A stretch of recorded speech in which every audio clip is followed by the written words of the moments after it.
Welcome to the Slop Farm. Enjoy the video. You start by finding the ISO so you don't delete the wrong file.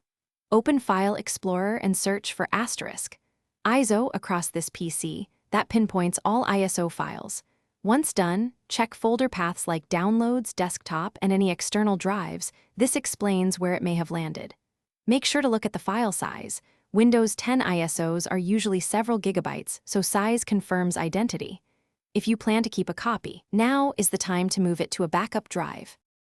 Now you prepare to delete. If the ISO is mounted, right-click the virtual drive and choose Eject. This frees the file. Next, confirm no applications are using the ISO, close installers or tools that accessed it, and if needed, restart File Explorer so handles release. When ready, select the ISO and press Delete for Recycle Bin or Shift+Delete to permanently remove it. Make that choice intentionally. Permanent deletion skips recovery, whereas the Recycle Bin gives you an undo option if you change your mind. Finish by confirming the ISO is gone. Repeat the *ISO search across this PC and check the original folder.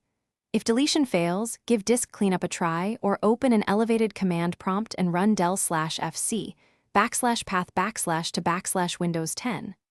ISO to force removal. You need admin privileges for that.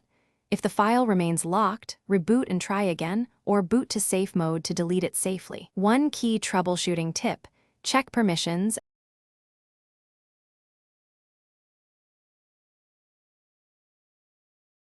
Thanks for watching.